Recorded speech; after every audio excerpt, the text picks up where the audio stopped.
get to the point at the top of the ears. We've made that reference point. Now we want to mark off the crown.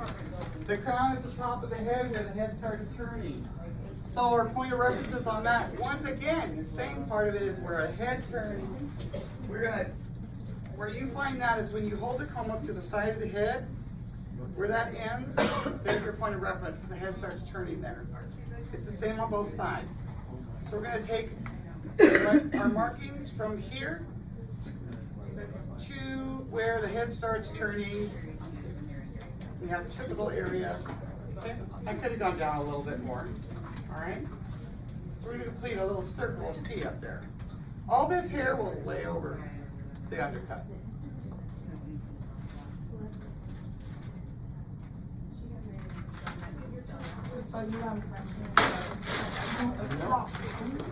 If I was my mother, yes, it would bother her.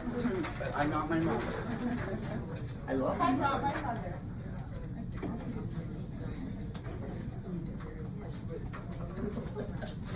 And now we want to establish when the head starts making another turn. If we're going to shave this head, it's not going to matter. But if we want somebody that has some wispy hair, this will matter. We want somebody to have like a little bit of length down here, maybe a little Carol Brady or something. So the head starts turning again there. So we establish from the top of the ear, and we establish one more line, our nape area. So these are all another major turns, but we're only working in 5 sections in the back, really. 1, 2, 3, 4. 4 sections in the back, and our top of the crown, that's 5 sections. Okay. I brought 2 of these out because I started cutting on this one and I realized, man, I'm having some trouble with this. And I thought, well, what if the lady doesn't like super short buzzed hair and she wants something a little bit longer? So I did this as an example here. And I'll do it on one side. Knowing that we're working in sections again.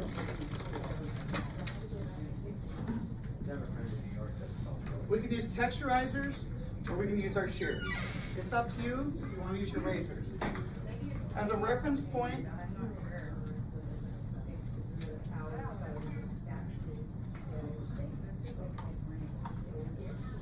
we just want to get rid of this hair, but we want it to be short and we want our customer to feel comfortable. Do we want to have some wispies? Okay. So we're going to take our girlfriend here for a little freak out session.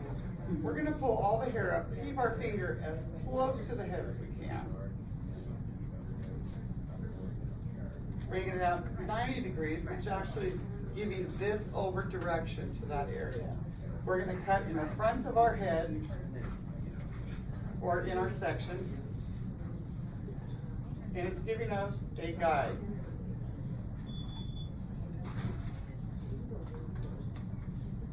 We've created wispies in that haircut there. We want the wispies to be a little bit closer or a little bit less.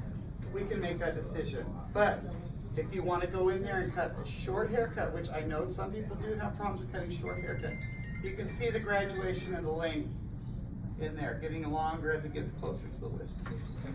You can use this as a guide to go in there and cut all 90 degrees. Staying in your little area and moving gradually to the next reference point. This one I'm taking 4 sections. I'm just cutting off all that graduation. If I don't want to cut that off, I will use my fingering to change if I want the lengths on this part here, on the little wispies there. But I can also use my comb, make sure that's all angled correctly, go through and cut 90 degrees. Can you see it? So I'm taking, I've already cut my guide up here, I can go across. Does that make sense? You're saying cut the guide first. Cut the guide so that you know you're cutting all the rest of it a little bit longer. So we're going to end up with a result like this. Where we want to see those tails there, we want to keep that. We can always cut around the ear and give like a little security blanket for some women who need to have that little wispy there. But by pulling that up all the way, that's how you're getting the length of the around the ear. Easy way to keep in. So just keep that in mind when you cut your next section. You're gonna pull all that hair up, keep it closed. Okay. So you create more length at the bottom part to keep it soft. You don't even have to really cut it anymore. You can just keep. If you want to add texture, you can always go in there and just add texture into her hair. And give her a little whiskey. Cut around the ear if she wants a little bit more out of there.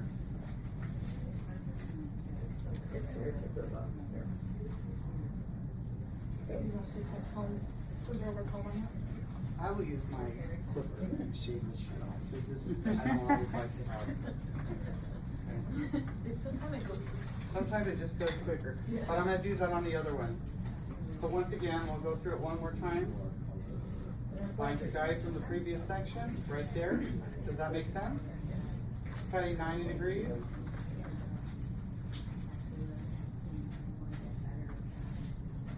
Keeping and retaining all that length there.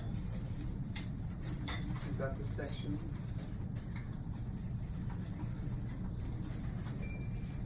You just do that around the head. With that, I think, like my daughter asked me to do, sometimes you just cut hair and not think about cutting hair. No, I don't. I don't think about cutting hair, I just do it. So we've just created that soft line on the bottom. Depending on what we leave, we could design that later. All right?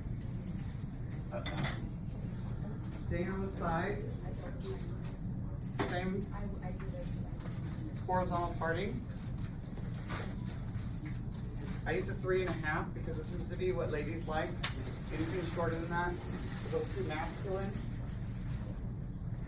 You don't have to stay in your section.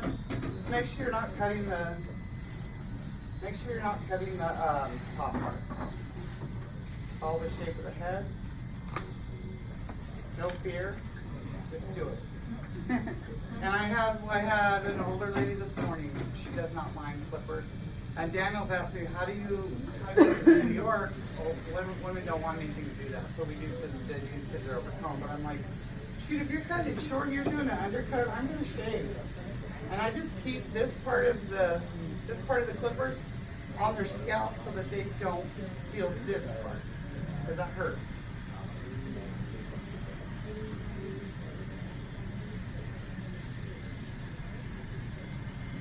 I have so many shades Maggie has that it's hard to find when you do the plastic. And you're just staying in those sections, you're following around the head. I see that playing weird, so. Cut that. Yeah.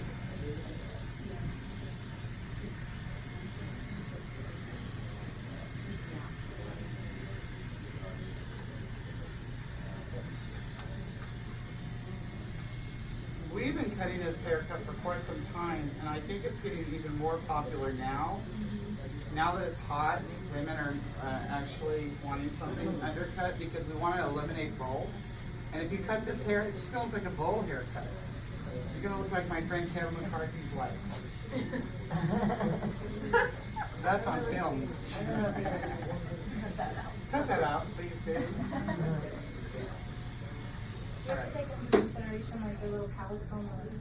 You can, and that's when I changed my daughter. In a shaved haircut, I don't think you need to worry about their no, because when you go to not round brush, if you're really wanting to blow dry that shaved part on the bottom, the direction, just get on top of it and just that callus will go away. Working in your section.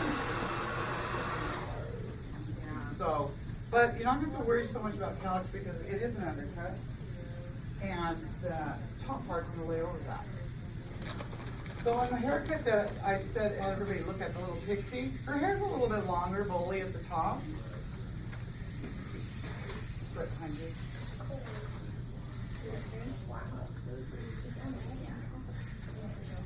On this side, you still see the overage of the hair on the top.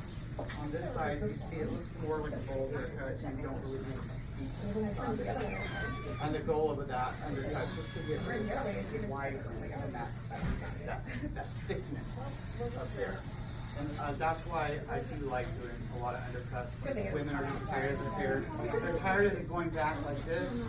They're tired of seeing that. Yeah, they're tired of seeing like a wedge. They're tired of seeing things that are going to be anything old-fashioned. This takes it totally out of the old-fashioned look. So all you have left is the crown here.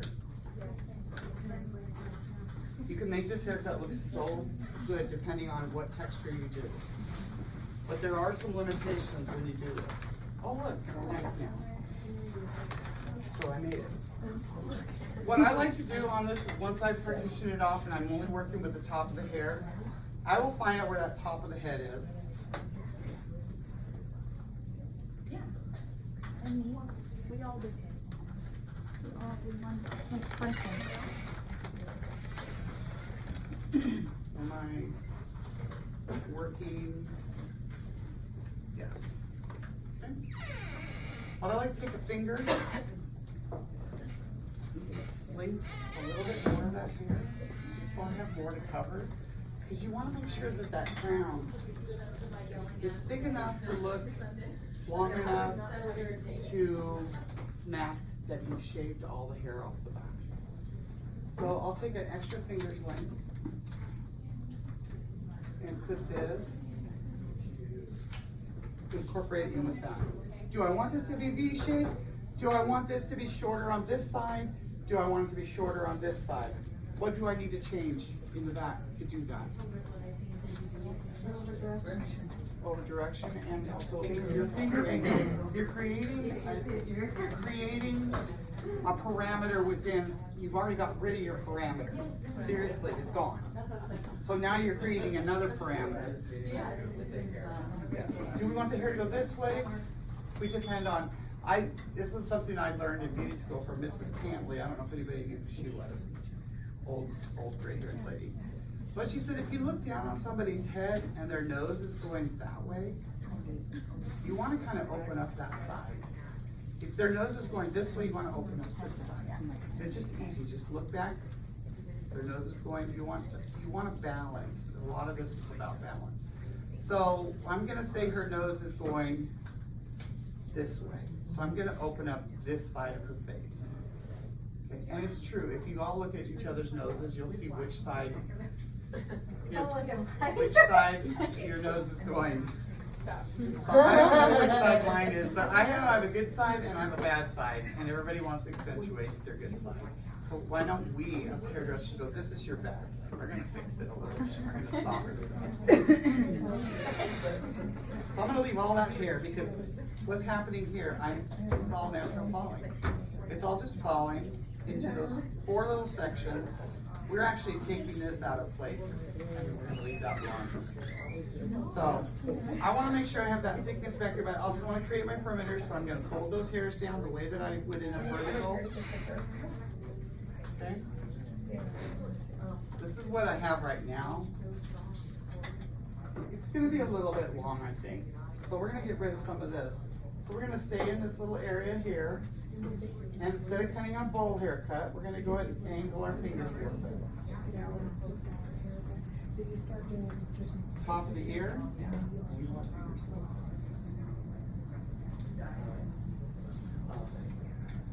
So we have a little bit of over direction, but we don't have a bowl.